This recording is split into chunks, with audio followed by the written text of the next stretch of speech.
Arratsaldeon guztioi y bienvenidos a esta cita con la poesía.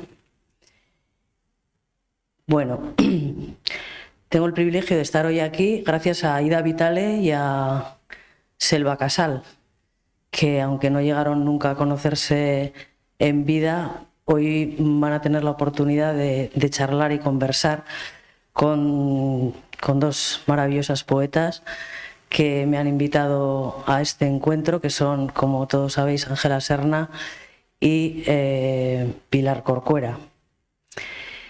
Bueno, el motivo de la invitación os lo cuento.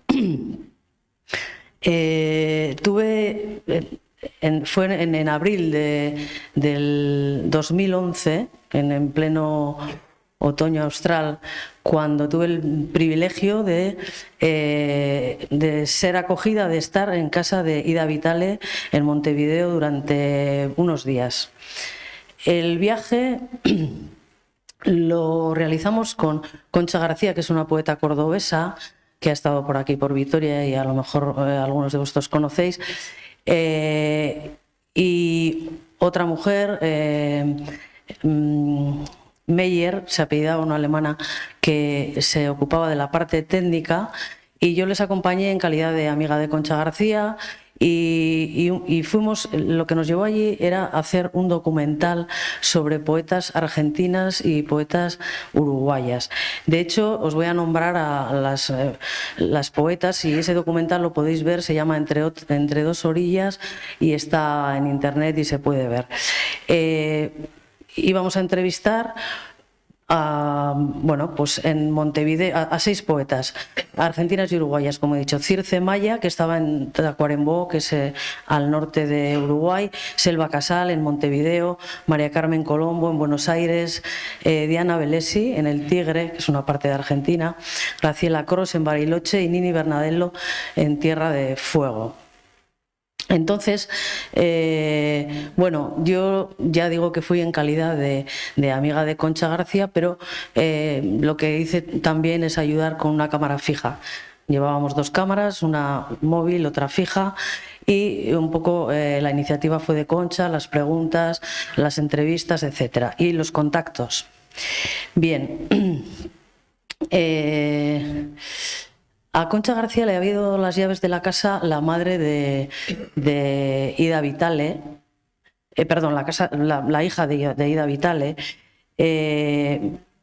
sí, la hija de Ida Vitale, y se llama Amparo Roma, porque Ida Vitale estuvo casada primero antes de estar con Enrique Fierro. Ellos no estaban en Montevideo, no estaban porque primero se exiliaron en México y después, claro, con todo el golpe militar que ocurrió en Uruguay, fueron a vivir a Austin, en Estados Unidos, a Texas. Entonces lo que hicieron es cedernos la casa. Bien, lo que puedo decir es que la primera impresión de la calle es el barrio de Pocitos. Si alguien ha estado en Montevideo, quizás lo conozca. El barrio de Pocitos es una zona que está sobre la costa del Río de la Plata, y es uno de los lugares elegidos sobre todo por la clase media alta y alta de Montevideo para vivir. Yo creo que si digo que si conocéis Montevideo, creo que solo está superado por el barrio de Carrasco. Es una zona muy bonita, una zona muy arbolada. La recuerdo muy arbolada porque de todas maneras en Montevideo y en Uruguay los árboles se siguen conservando. Y recuerdo que el portal de la casa era muy amplio, con una portería, con 2 ascensores, uno de esos de este tipo que nosotros llamamos montacargas, donde un poco para paquetería y para uso del servicio. Y la casa estaba dividida como en 2 partes. Tenía un vestíbulo, enfrente del vestíbulo una sala amplia, muy luminosa, con sofá, una mesa, etcétera, y la parte derecha, que era la parte más noble, vamos a decir, y la parte izquierda. Lo primero la primera impresión de la casa es que era una biblioteca asombrosa. O sea, es decir, estaba atestada de libros, totalmente, ¿no? Bueno, a la derecha se abría un pasillo flanqueado por rinconeras, por repisas, ya digo, todo lleno de libros, y se llegaba a una habitación que estaba dedicada a la poesía uruguaya, y ahí podíamos ver estantes donde aparecía Armonía Somers, Juan Carlos Onetti, Circe Maya, Felisberto Hernández, Julio Herrera y Reyes, Juan Cuna, por citar algunos, y Amanda Berenguer, Selva Casal, Benedetti, y antologías de principios del siglo XX espectaculares. Libros firmados por los autores, y era una casa joya en ese sentido, ¿no? Había una habitación principal que seguramente es la que ocupaba Selva Casal con su marido, que es donde se alojó Concha García, y otra más pequeña que ocupó Bárbara Meyer, también en esa ala.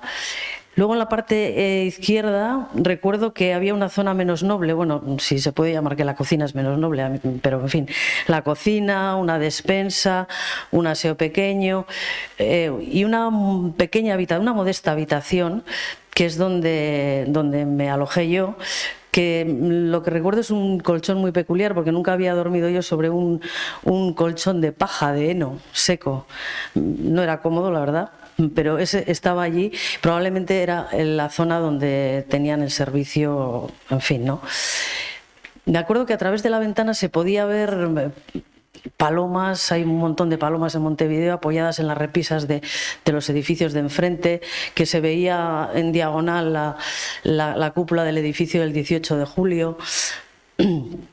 Y y sobre todo lo que tengo que resaltar de la casa de Ida Vitale es la cantidad de libros, una casa biblioteca, ¿no? que pues alumbrada sobre todo por la poesía latinoamericana, y que invitaba a sentarse y a leer y a coger ahora un libro y a sacarlo y a volver a coger otro, bueno, con antologías.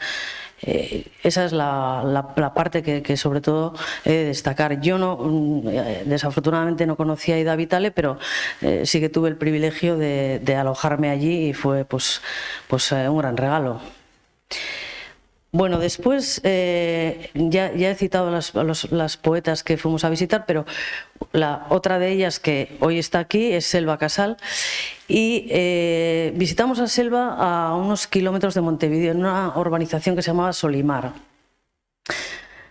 Selva estaba totalmente preparada para nuestra visita, o sea, era consciente de que la íbamos a coger en vídeo, que la íbamos a sacar para un documental, y se había vestido, le habían maquillado para la ocasión, nos esperaba sentada en una sala de estar acompañada por su hija, ¿no? Saludamos también a su marido, que su marido se apellida Eguren, o sea, con antecesores vascos.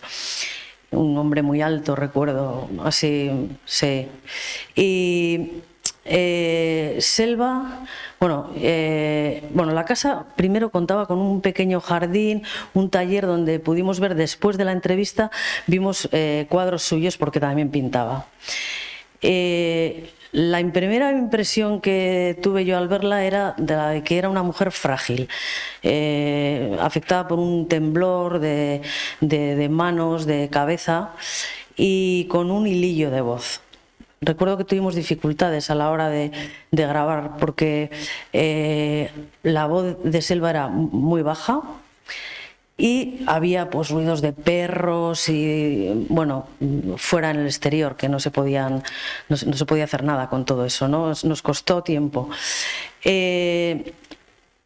Acompañándonos a Concha y a Bárbara iba una poeta uruguaya que igual también conocéis, que se llama Silvia Guerra, y ellas fueron las que llevaron el peso de la entrevista. Yo estaba, ya digo, con una cámara fija, y Bárbara estaba con la cámara móvil, y ellas hacían las preguntas. O sea, que es decir, que el encuentro con Selva Casal fue una entrevista. Y Yo tengo toda la grabación en casa, que dura hora y pico, que luego eso en el montaje se cortó para hacer el documental del que os he hablado, el de Entre las dos orillas, y lo he vuelto muy emocionadamente a ver, porque la verdad es que a mí me emocionó muchísimo Selva Casal. Bueno, cuando comenzamos la entrevista y empezó a hablar, se creó un silencio que yo lo tildaría de sagrado, entendiendo como sagrado como lo de asistir a una charla temporal, algo fuera del tiempo. Se creó una atmósfera como de fuera del tiempo y un silencio total. Y Selva empezó a hablar de su infancia, de cómo apuntaba a sus sueños cuando era pequeña, de cómo su vida no había sido una línea recta, de que vivíamos, ella hablaba en plural, nuestras propias paradojas, y hablaba de la locura como un gran equilibrio íntimo que a ella le ayudaba, ¿no? No sé si sabéis que esta mujer ejerció como jueza, tenía derecho, como la carrera de derecho, y es curioso que decía que la poesía era como su tabla de salvación, que escribía porque no podía hacer otra cosa, era como meterse en un mundo onírico que necesitaba, ¿no? Después de salir a lo mejor de juicios de una realidad cruda, ¿no? De una realidad cruda y en una época en que fue complicado, ¿no? En Montevideo con la dictadura. Decía que cuando llegábamos a saber algo del mundo, que se volvía ceniza y que al mirar atrás todo le parecía un sueño.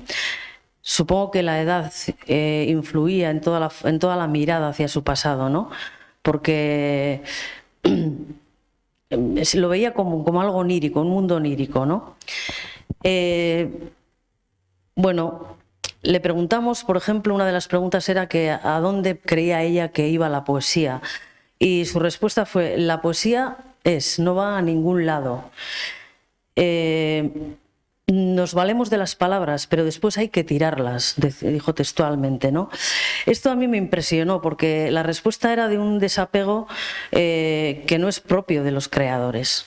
O sea, la poesía llega de algún lugar que ella decía que no sabía, y ella lo escribía como si fuese casi un dictado automático, y que luego ya está. Eso, una vez de estar ahí, ya estaba, no le pertenecía, ¿no? Como si no le perteneciese.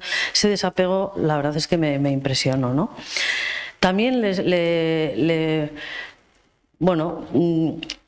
preguntamos si servían los poetas en tiempos de desamparo, y su respuesta fue que el poeta no escribe para endulzar, que la raíz del poema nace de la meditación y que se transforma en una especie de metamorfosis. Hay una alquimia del poema, ¿no? Hablaba de que cada poeta, así como las flores, ¿no?, tienen y cada planta tiene sus flores, cada poeta tenía una clave interior que los distinguía de otros y que los hacía únicos. Decía, por ejemplo, cito textualmente porque digo que he vuelto a repasar el vídeo grabado que tengo, ¿no? El poeta es el árbol, el río, y tiene que vaciarse, y desde ese no ser aflorar a otra realidad. O sea, tenía un toque, no sé si diría yo místico, ¿no?, espiritual, que lo envolvía todo cuando hablaba. Otra cosa que a mí me impresionó muchísimo es que recitó poemas de memoria, poemas largos, completamente de memoria, sin equivocarse, mirando al frente. Y después de recitar uno de ellos, dijo: hubo cosas en este poema que me impactaron mucho, por eso lo escribí. O sea, hablaba, repito, como si los poemas los escribiese al dictado de una fuerza inconsciente, y que fuese el propio poema lo único que quedase, que ella fuese como una medium, vamos a decir, ¿no? Algo así. Bueno, decía, cuando escribo no sé lo que escribo, me entero después de escribirlo, descubro lo que cuento. Tenía algo de visionaria, ¿no?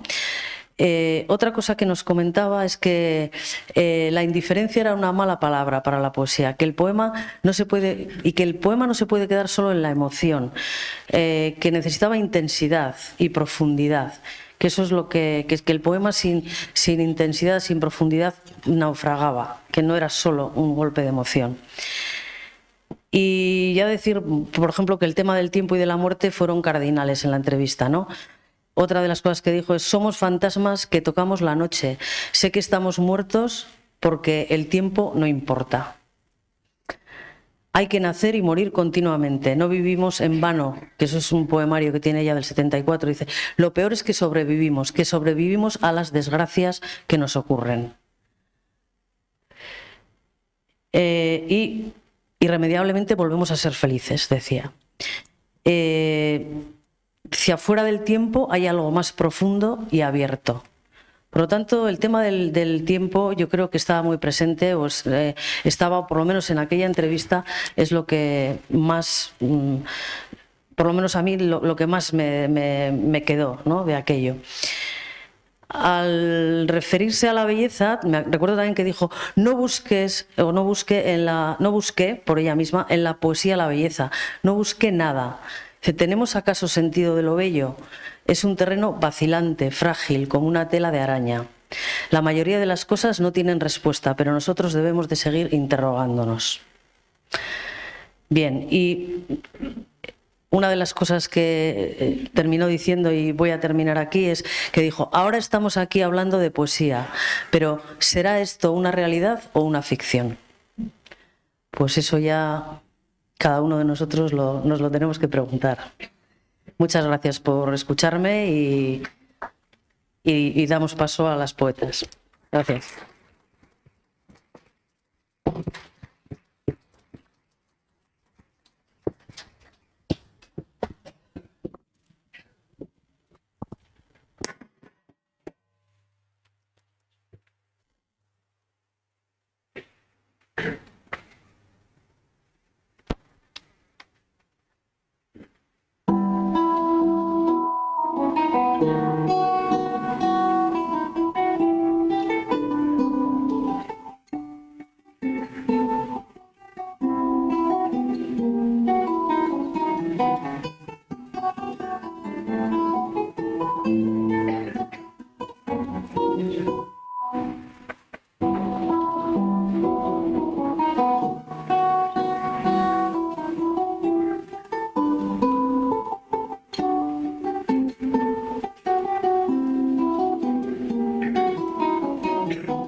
Seguir. A veces lo más acertado es callarse. Y tienen las palabras su verano, su invierno y tiempos de entretierra y estaciones de olvido. De pronto se parecen demasiado a nosotros, a manos que no tocan hijos, amigos, y pierden su polvo en otra tierra. Ya no las mueve el agua de nuestra tibia orilla humana. Navegan entre nieblas, merodean lentísimas, van como topos, ciegas, esperando. Hermanas, tristes nuestras. Arratsaldeon. Soy Pilar Corcuera y esta tarde voy a dar voz a una gran poeta uruguaya, traductora, ensayista, profesora y crítica literaria, Ida Vitale, miembro del movimiento artístico de la generación del 45. Indaga en la ciencia y en la química del lenguaje. Su percepción sensorial está muy estimulada por el simbolismo y es representante de la poesía esencialista. Ha recibido diversos premios, entre ellos el Premio Reina Sofía en 2015, Premio Phil de Literatura en Lenguas Romances, el Premio Internacional de Poesía Federico García Lorca, el Premio Mas Jacob y el Premio Cervantes en 2018. Patrimonio. Solo tendremos lo que hayamos dado. ¿Y qué con lo ofrecido y no aceptado? ¿Qué con aquello que el desdén reduce a vana voz? Sin más, ardiente antras que crece desatendido adentro. La villanía del tiempo, el hábito sinuoso del tolerar paciente, difiere frágiles derechos. Ofrece minas, socavones, grutas, oscuridad apenas para apartar vagos errores. El clamor, letra a letra, del discurso agorero no disipa ninguna duda. Hace mucho que sabes, ninguna duda te protege. Ida Vitale ha vivido dictaduras, exilios y pérdidas.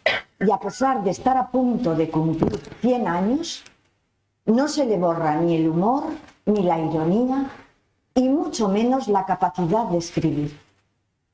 En sus poemas, significante y significado están en equilibrio. Se trata de una poesía espontánea, pura, íntima y contraria a la improvisación. Para Ida Vitale, la poesía tiene una doble lección literaria: claridad y conocimiento. No conviene que el poema se dé en una primera lectura, porque sería una lectura pasiva. Debe tener alguna dificultad y ésta siempre responde a la necesidad del que escribe. Y hay que descubrirlo. Borde del paraíso. Me ha quedado tu labio sobre el cuerpo para ofrecerme muerte en signos dulces. Un río de palabras no dichas se ha agostado.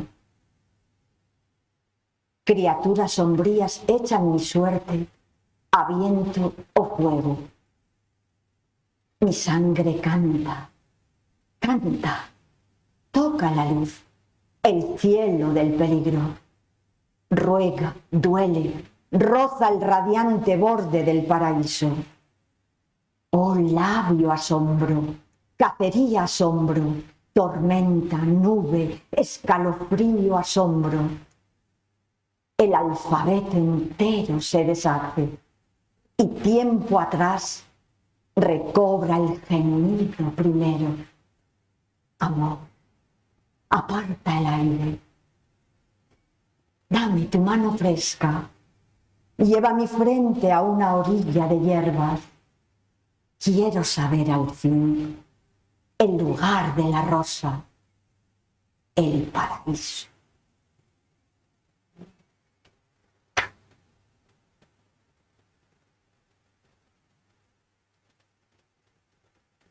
Romper la raíz, transitar el camino sin espejo retrovisor, sentir vértigo, temer la soledad.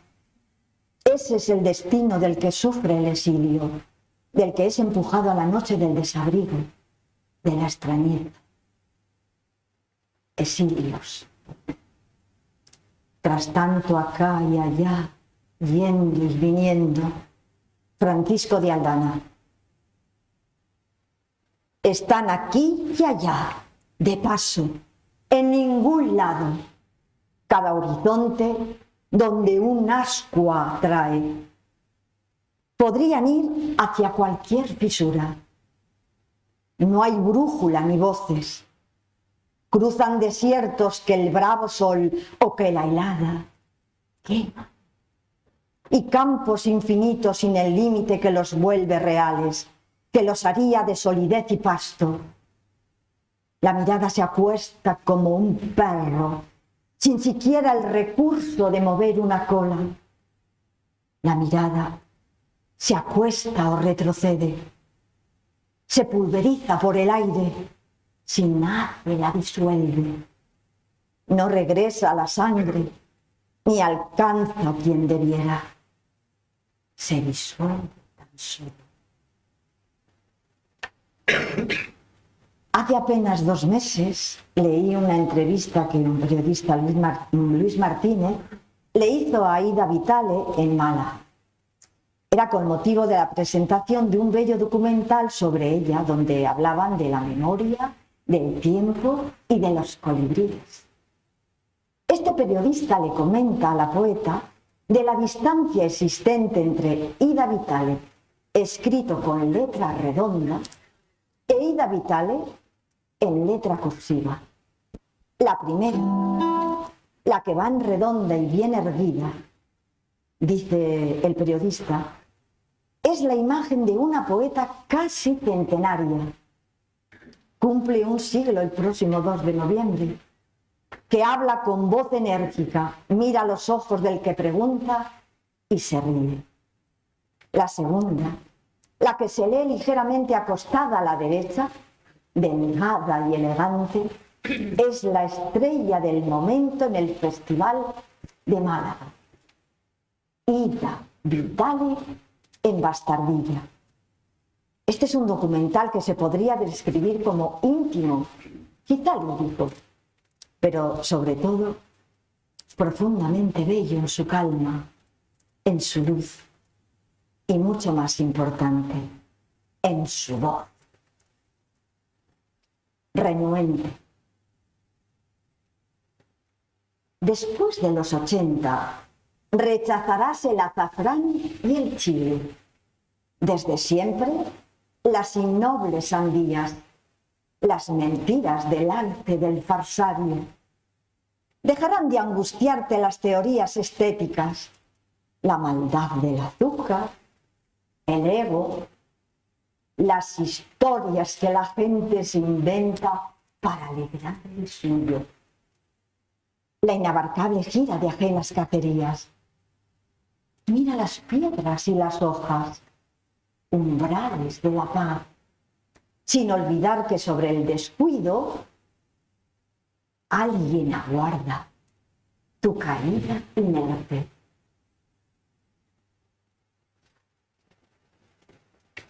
El pozo. Este pozo. ¡Qué miedo! ¡Qué sobresalto oscuro!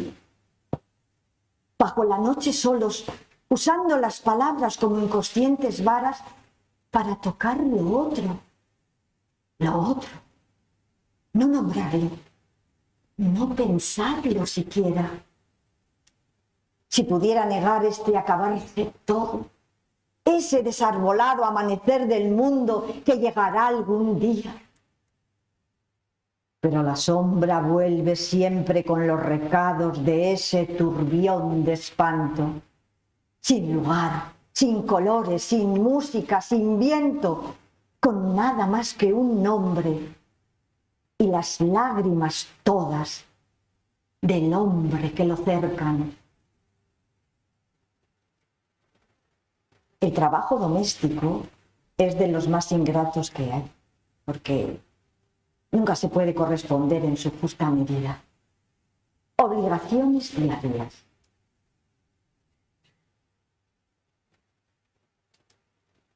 Acuérdate del pan. No olvides aquella cera oscura que hay que tender en las maderas, ni la canela guarneciente, ni otras especias necesarias. Corre, corrige, vela, verifica cada rito doméstico. Atenida a la sal, a la miel, a la harina, al vino inútil. Pisa sin más la inclinación ociosa, la ardiente bruta de tu cuerpo. Pasa por esa misma aguja enhebradora tarde tras tarde, entre una tela y otra, el agridulce sueño. Las porciones del cielo destrozado.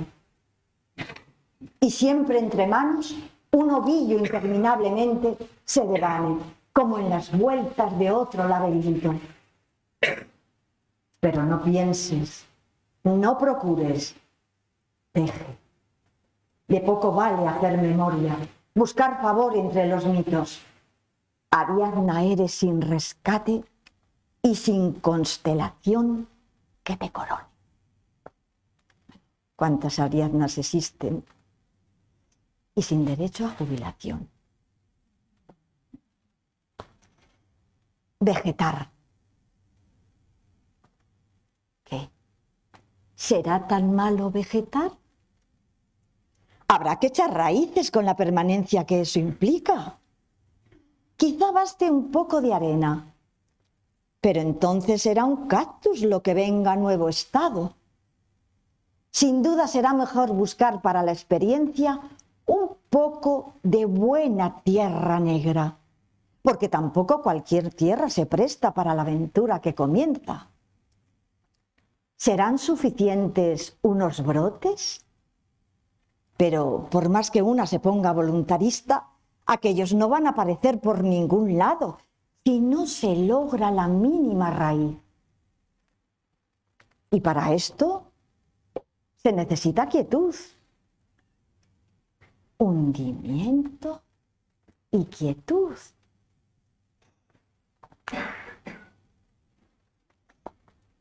En este documental que os comentaba antes, Ida Vitale habla de que muy pronto se dio cuenta de que la poesía no puede ser derramada, y se le escucha decir que es la memoria la que nos elige, que no al revés, que le molesta tanto el aburrimiento de lo repetido como la novedad de lo injustificado. Ha descubierto el Quijote a una edad ya madura y enseguida percibió no de que hablaba la misma lengua que Sancho y el Quijote, sino el mismo idioma. Ida ve en la locura del Quijote la irrupción de un frenesí poético. Reunión.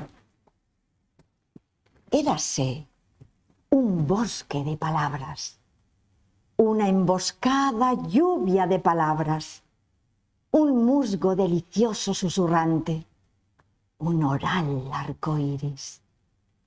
Érase el pro y el contra, el sí y el no, multiplicados árboles con voz en cada una de sus hojas.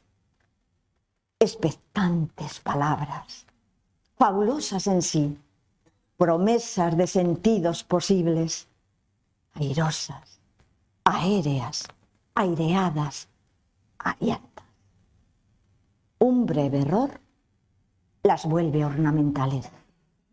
Su indescriptible exactitud nos borra.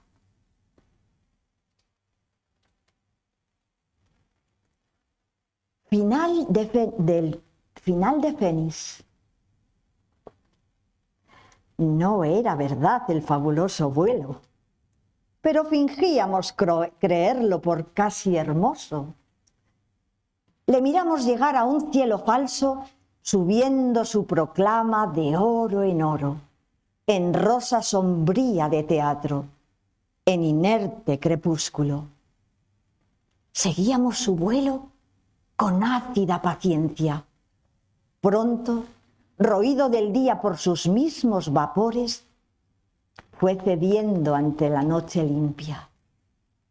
Aguardábamos el fruto del incendio, lo imprevisible figurado en gloria. Al cabo, fue cayendo hacia la tierra, entre sombras de vuelos de ceniza, y no vimos batir ala ninguna. Ida Vitale suele decir que es una suerte estar cerca de la literatura para sobrevivir, que la mitad de los males vienen del pesimismo que deberíamos proyectar un futuro mejor y contribuir así a que lo que imaginamos o soñamos se cumpla.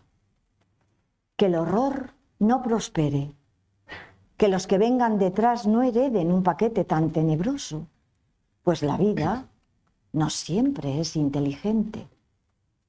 El último poemario, Tiempos sin claves, está escrito para perpetuar lo vivido, incluso lo más querido. A veces sus versos son un conjuro contra el paso del tiempo. La fugacidad del tiempo no hay que verla como una maldición. De lo que se trata es de asimilarlo. Su lema es: camina despacio, a ver si tentado el tiempo hace lo mismo.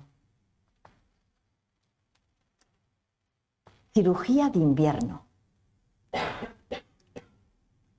Lo dicho queda, cala, corroe la leve pulpa que otro construye a solas, como en la fronda que el otoño ataca. Porque el otoño seca las hojas de manera bellísima. Deja en el aire las puras nervaduras, esas casi invisibles en las que reparábamos apenas, y evapora esa verde sustancia que era para nosotros hoja. Así, de pronto, terminan los verdores. Hay que arrastrar cadáveres amados y consentir el lujo de la infinita dilación indecisa y el filo que mutila la voz, la tolerancia.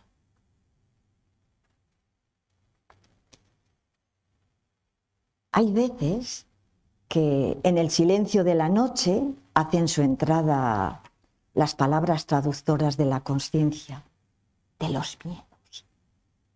Accidentes nocturnos.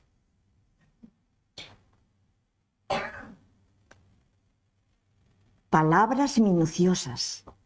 Si te acuestas, te comunican sus preocupaciones. Los árboles y el viento te argumentan juntos diciéndote lo irrefutable. Y hasta es posible que aparezca un grillo que en medio del desvelo de tu noche cante para indicarte tus errores. Si cae un aguacero va a decirte cosas finas que punzan y te dejan el alma como un alfiletero. Solo abrirte a la música te salva. Ella, la necesaria, te remite un poco menos árida a la almohada, suave delfín dispuesto a acompañarte, lejos de agobios y reconvenciones entre los raros mapas de la noche. Juega a acertar las sílabas precisas, que suenen como notas, como gloria, que acepte ella para que te acunen y suplan los destrozos de los días. Cuando empecé a investigar la obra de Ida Vitale, me di cuenta enseguida de que teníamos muchas afinidades de carácter. El optimismo, la ironía, el buen humor y sobre todo lo tranquilas que ambas somos. Bueno, más que tranquilas, quizá lentas, ¿eh? Ella concretamente dice que es tardada. También estoy muy de acuerdo con Ida en que la infancia es la patria del poeta, porque siempre es lo que está detrás de una. Bueno, la realidad son dos momentos. El momento que una lo vive y el momento infinito que una lo recuerda. Calesita. El carrusel, el tío vivo, el cómo se llamaba, la calesita, llama que me ofrecía un ciervo, una calesa, un cisne y un caballo encabritado, el prodigio que giraba tan quieto trotaba por un aire con organillo y campanillas. Aire que no movía la cola del caballo dorado y blanco, pero de peligro. Peligro de caerme en pleno vuelo, de caerme y quedar así olvidada de padre, de bajar en otro punto del punto de su vida y verme sola, sin nubes, sin ya viento en el pelo, perdida, sin el miedo delicioso de volar con las manos aferradas a crines que me sueltan. Y yo, arcilla que en el horno del aire recupera su forma quieta, forma del principio, de ser sola y sin alas. Ida Vitale, una mujer del siglo, de un siglo, que viaja por el mundo y por el tiempo. Ida Vitale en redonda e Ida Vitale en cursiva.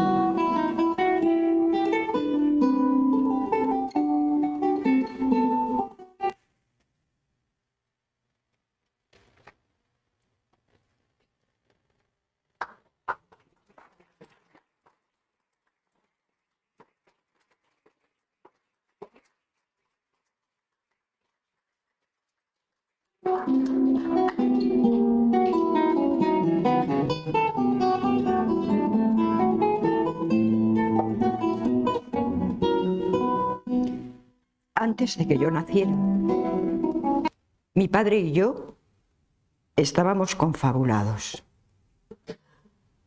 Me concibió desde la muerte oscura, terrible. Mi madre, siempre en la nostalgia de una niña perdida, llegó hasta avanzada gravidez sin sospechar nada, sin saber el secreto. Se dio cuenta tarde y reaccionó. Había que vivir porque yo estaba allí empujando. Mi hermana Pepita había muerto a los 6 años de escarlatina. A raíz de ello, vine yo al mundo. La familia vivía entonces en Oleiros, Galicia. Allí está enterrada mi hermana Pepita. Yo viajé a Uruguay en el vientre de mi madre.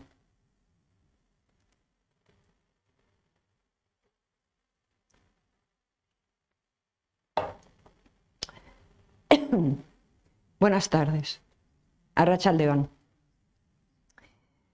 Soy Ángela Serna y estoy aquí en nombre de la ciudadana uruguaya Selva Casal, nacida en Montevideo el 11 de enero de 1927, en el barrio de Pocitos, calle Bartolito Mitre, en cuyo portal, que hoy ya no es una casa, luce una placa de bronce que señala que allí vivió y murió Julio J. Casal, su padre. El creador de Alfar, una de las revistas vanguardistas más importantes de Sudamérica a principios del siglo pasado. La poeta Selva Casal nos dejó el 27 de noviembre de 2020, a la edad de 93 años.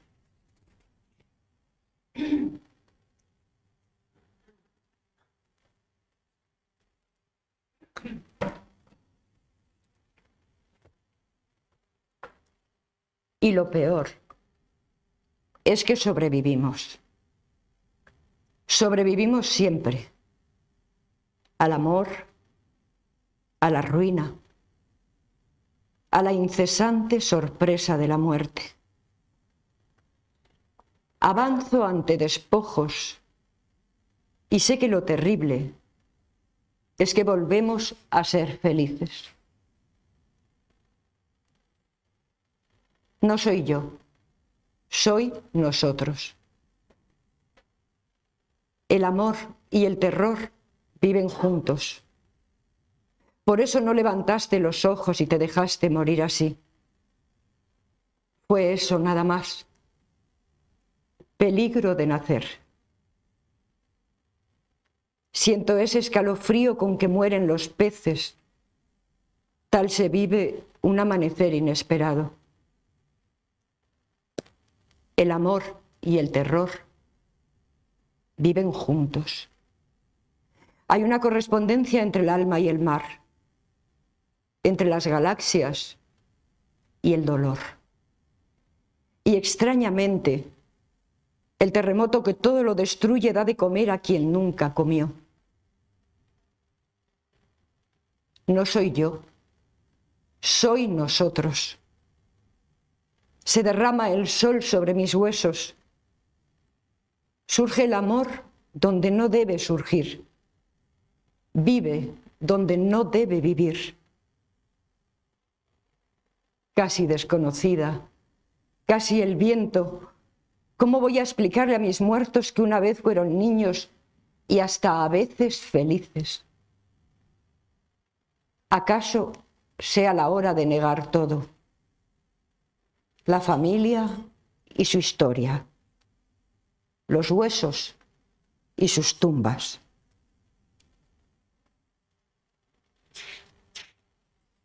El tú y el yo. El tú y el yo no existen. El árbol que me crece dentro tampoco es. Qué raros son los días.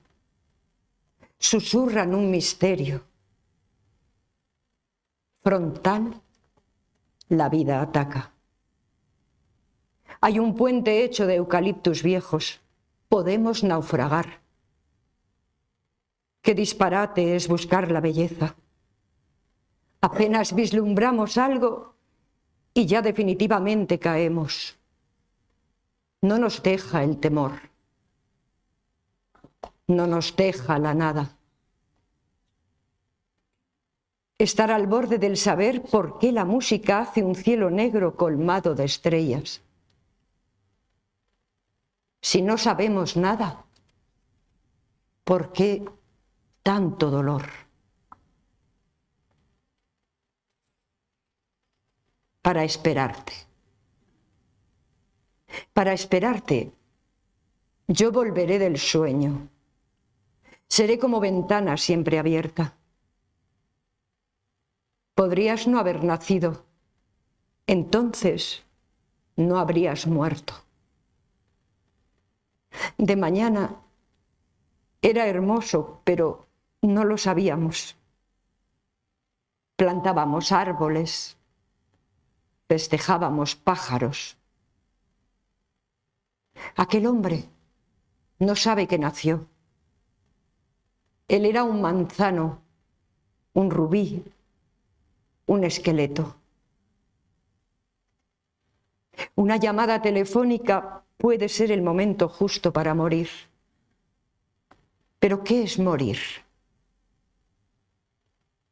¿Quién no lo sabe? Estamos hechos para no saber.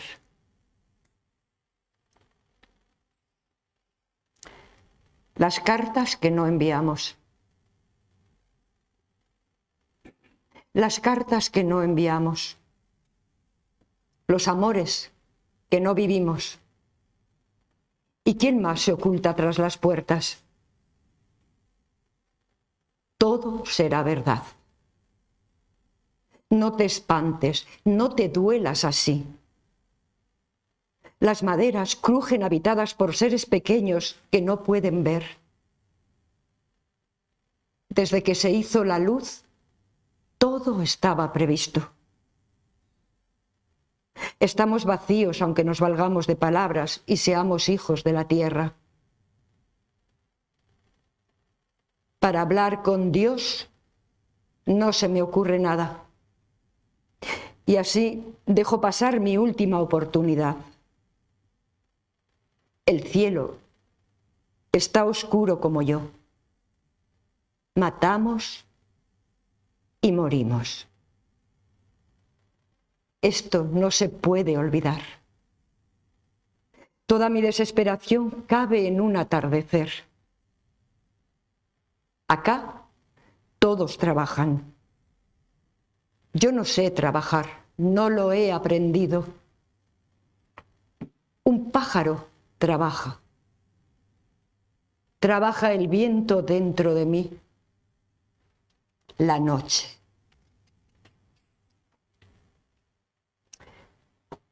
Selva Casal se casó en 2 ocasiones.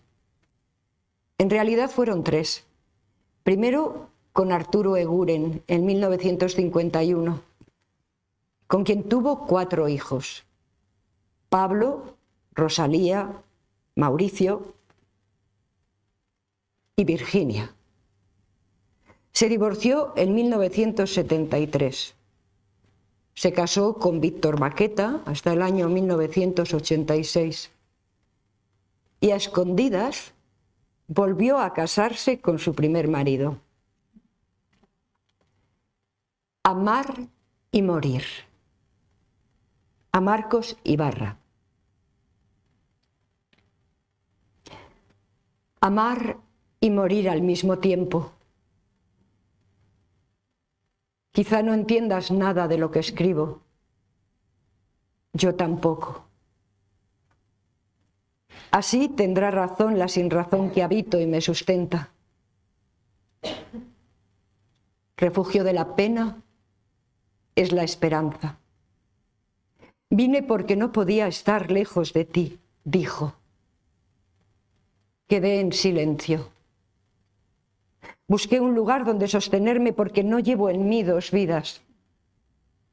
La de la niña del reloj y la mía. El amor es absurdo si no hay nada que lo cubra.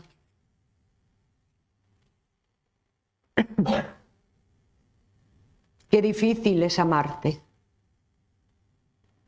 Qué difícil es amarte en un mundo acribillado si cuando me despierto estoy temblando. No es el frío, la luz. No es que en la piel yo sienta tanta vida, tantos bosques. Es que un ser desolado me abraza y me abandona. Camina largas calles oscuras hacia el mar. Es que al tocar mi frente he perdido los ojos. Es su aliento desconocido y solo. Es el mar. Son sus brazos maniatados. Su nada. Su esqueleto.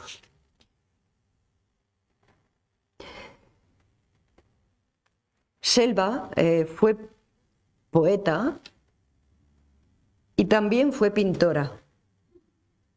Una actividad que abrazó pasado ya los años 60, sus 60 años, quiero decir.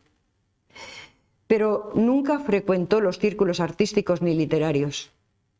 Aún así, ha sido generosamente premiada y reconocida dentro y fuera de su país. Fue una persona reflexiva, silenciosa, gran consejera, respetuosa, observadora. Tenía, como ha dicho Concha, algo de visionaria y de chamana. Nunca buscó reconocimiento ni necesitó un lugar especial para crear. La poesía fue su militancia, su manera de estar en la vida. Fue, también lo ha dicho ella, abogada penalista, catedrática de práctica forense en la Facultad de Derecho de la Universidad de la República y profesora de Derecho y Sociología, cargos que ocupó hasta ser destituida en 1976 por la dictadura militar, a causa de la publicación de su poemario No vivimos en vano, un libro altamente combativo. Estos fueron los días sobre la tierra. Nuestros días cuando éramos tan pequeños como sombras de sueños. Es cierto que vivíamos al borde de las cosas, sin jamás descubrirlas, y que las tardes se arracimaban dulces en el umbral de casa, y que había fechas para sonreír, para llorar, y yo no estaba nunca, porque siempre era tarde, porque siempre era ayer. Abro la puerta de un jardín de plata. Abro la puerta de un jardín de plata. Él solo bajo la arena. Una urdimbre de pájaros y nubes me constela la vida. Una acacia inmensa llora. Todo se ilumina. Los hombres asesinados yacen en la fosa común. Hay un trasplante de vísceras calientes. En secreto, una mano me ahoga. Será el fin del mundo. Pero nadie imagina la inocencia de un perro. Para ellos no está previsto el paraíso, pero el paraíso está lleno de ladridos y de noches, de imposibles maneras de vivir, de agresiones ocultas, de vértigos. A la sombra de las espadas, corto raíces, nubes. Desde los primeros libros, la poesía de Selva da cuenta de un universo personal donde late la tragedia de estar viva. La poeta Concha García dice que estar ante Selva Casal, sentir sus palabras, la profunda intensidad de sus ojos azules, a los que no se les ha borrado esa impronta de la niña que aún conserva, es una experiencia que conmueve. Toda Selva es poesía. Hablar con ella es creer en la palabra que se resiste a morir. Yo no quiero que ingreses al olvido, donde no hay nada más que mar y viento.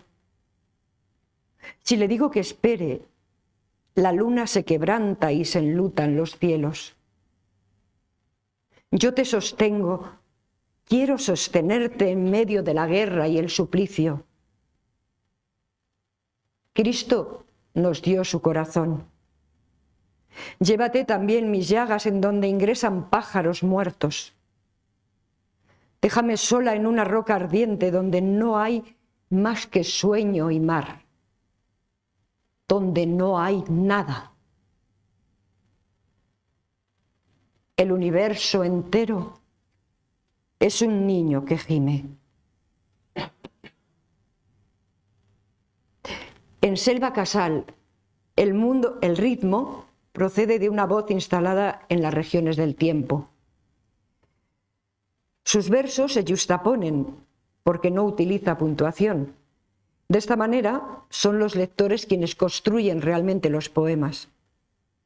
Tal vez por eso, a menudo, la primera lectura que hacemos de Selva la hacemos a tropezones. Su poesía no explica, no se refiere a nada en concreto, no es anecdótica, no pretende ser trascendente.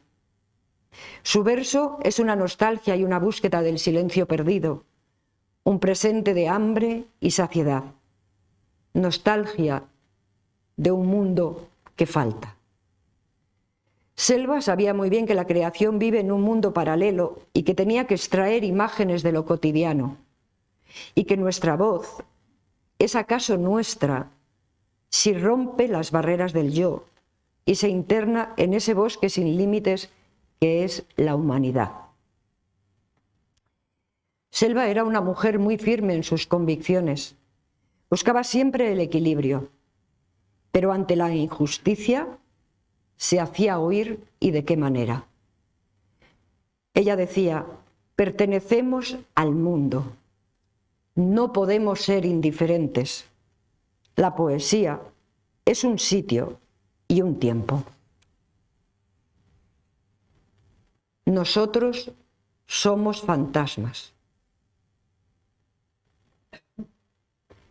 Nosotros somos fantasmas que tocamos la noche. Nosotros somos fantasmas. Alguien está herido. llama.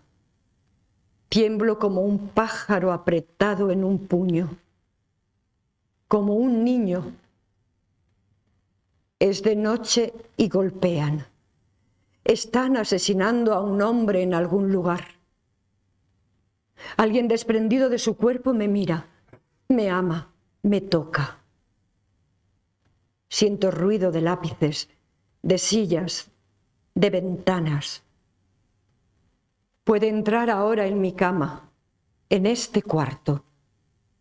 Yo quiero vivir en ti, como un glóbulo rojo en la corriente de la sangre. Yo quiero vivir en ti como un diente, una mano, un pensamiento. Me deja sin saber que en la noche caigo entera como un cuerpo que cae y cae. Es de noche y entra con un cuchillo. Se oyen los gritos de un hombre torturado. Están torturando a un hombre. Es de noche y parece que dormimos. Una figura se esconde entre las ropas. Un gato salta por la ventana y es mentira. Los zapatos recuerdan que eran felices. Es de noche. Un cuerpo cae a fondo. La sustancia de la poesía de Selva se encuentra en aquello que dio color a su infancia. Ella dice que de no haber escrito se habría vuelto loca, porque la poesía fue una forma de evasión. Pero sostiene que si no hubiera palabras, también existiría la poesía, porque nos valemos de palabras, pero después hay que tirarlas para que nos dejen penetrar en la esencia real de las cosas. Por no encontrar las llaves. Dedicado a Marosa y a Nidia Di Giorgio, dos amigas hermanas. Tengo dos casas. En una viven alimañas. En otra, mis amantes muertos y los gatos. Ni con unos ni con otros he podido vivir. Y esto no es ficción. Ya estaban previstos los latidos del corazón, ordenados los amaneceres. A veces la luna salía tempranísimo y se sorprendía. A nadie mostraré este poema. A nadie mostraré mi vida cuando de madrugada me levanto a comer naranjas y te convoco a ti, solo a ti. Y te veo corriendo entre las camas persiguiendo lobos. El demonio existe. Los ángeles existen. Aseguro que nadie comprenderá, que nadie podrá descifrarme. El último sol que vi era naranja. Todo por no encontrar las llaves de la puerta de casa. Puedo aseguraros que después de tantos meses leyendo a Selva, entrando en su poesía, escuchando lo que sus hijos Pablo y Rosalía me han ido contando, leyendo antologías y estudios de múltiples autores, he podido descubrir no pocas cosas en común con ella. Más allá de que a ambas nos saca de quicio la impuntualidad, más allá de tener los ojos claros, etc., nos une ese pensamiento de que el poeta está en su poema o no está. Que los poemarios se encadenan insertos unos en otros como un todo indivisible. Que los versos transcurren en el espacio no dicho, en el silencio de las palabras. Que ambas firmamos ese nadie, ninguna soy.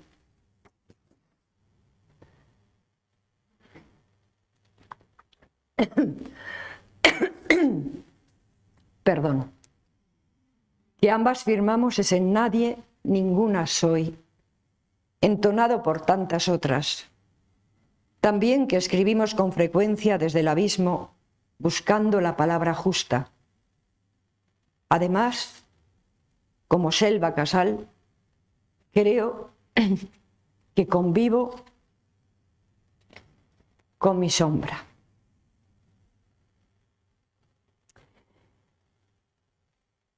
Convivo con mi sombra.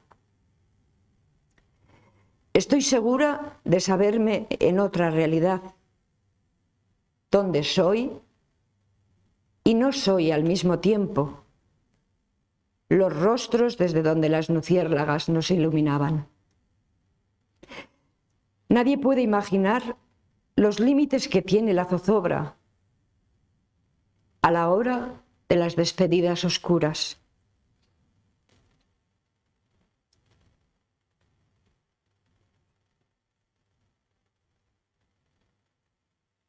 Por volver a verle, todo lo que soy daría. Los que aman lo saben. Escribir es como llorar. Escribir es como llorar.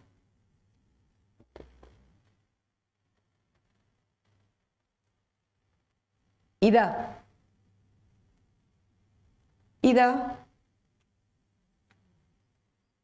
Ida.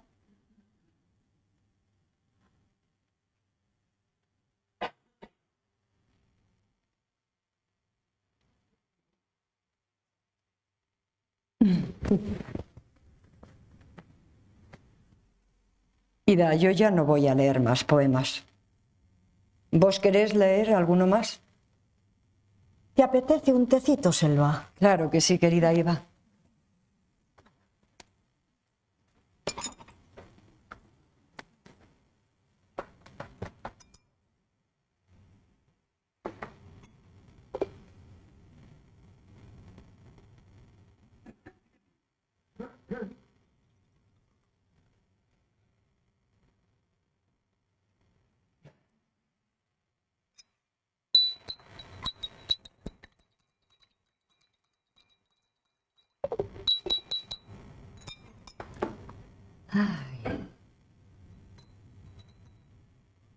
Ida, querida Ida.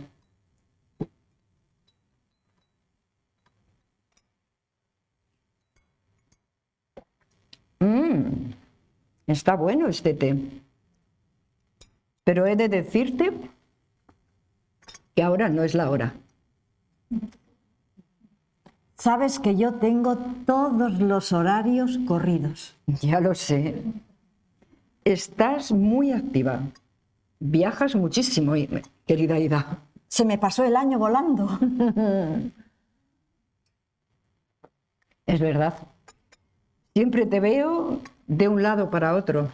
Ah, pero podés ver. Si tenés luz, sí.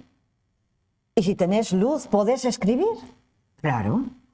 Pero eso es fascinante. Puedo leer, puedo escribir, puedo pintar. Pero contame, querida Ida, contame, es algo que necesito saber. ¿Cómo vas a celebrar tu centenario? De ninguna manera. ¿Cómo de ninguna manera? No. Querida Ida, no me digas eso. Pues sí, de ninguna manera voy a celebrar el centenario. Necesito saber. Impone cumplir un siglo. Lo que impone es no cumplirlo. Claro, tienes razón. Pero mira, antes de irme, me gustaría leer uno de tus poemas. ¿Qué te parece? Estoy encantada. Voy a ver.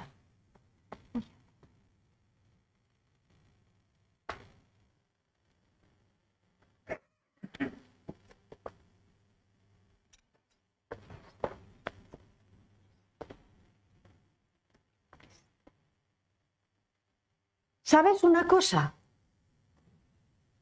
Cada momento me siento más cerca de vos. No tengas prisa, Ida, no tengas prisa, ninguna prisa.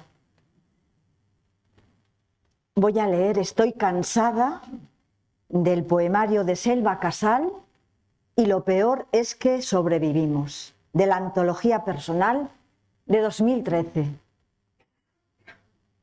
Estoy cansada. Estoy noches sin desespero. Nada. Solo a riesgo de la locura y de la furia. Corren caballos negros. Atraviesan el cielo con sus alas. Te hablaré por teléfono, pero nunca estarás. No estarás nunca. Gracias, querida Ida. Pues mira, creo que voy a leer yo un poema tuyo también antes de irnos. Pablo, ¿Te parece bien? Sí.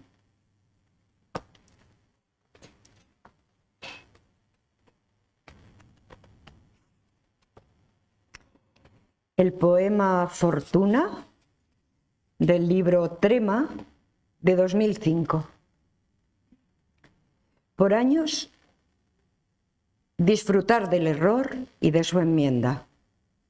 Haber podido hablar, caminar libre, no existir mutilada, no entrar o sí en iglesias, leer, oír la música querida, ser en la noche un ser como en el día. No ser casada en un negocio, medida en cabras, sufrir gobierno de parientes o legal lapidación. No desfilar ya nunca y no admitir palabras que pongan en la sangre limaduras de hierro. Descubrir por ti misma otro ser no previsto en el puente de la mirada. Ser humano y mujer. Ni más ni menos.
Os pedimos un aplauso para Concha.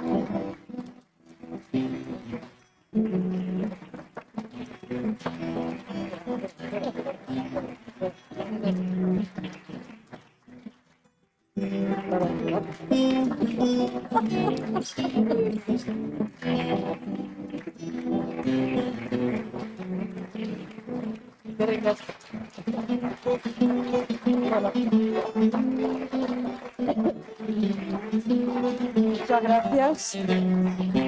Muchísimas gracias por haber acudido, por haber acudido a esta cita con la poesía, la última del ciclo, de este curso, que nos ha dado la oportunidad de acercarnos a dos poetas uruguayas de categoría, Ida Vitale y Selva Casal, y además con la complicidad y el apoyo de Concha Amurua, que tuvo, como ella ha dicho, el privilegio de estar en los espacios de estas dos mujeres y de poder mirar a los ojos a esa Selva Casal, que tenía ese hilito de voz que, mira, hoy me ha venido bien a mí todo. Muchísimas gracias por haber venido mes tras mes a acudir a escuchar a estas poetas y estos poetas que van viniendo por esta casa. Esperamos que el curso que viene podamos seguir viéndonos y poder seguir disfrutando de esta energía, este chute de energía que nos da la poesía y el arte en general. Bueno, iba a decir más cosas, pero ¿para qué, verdad? Las palabras son palabras y la poesía existiría incluso sin ellas, como dice Selva Casal. Muchísimas gracias de corazón.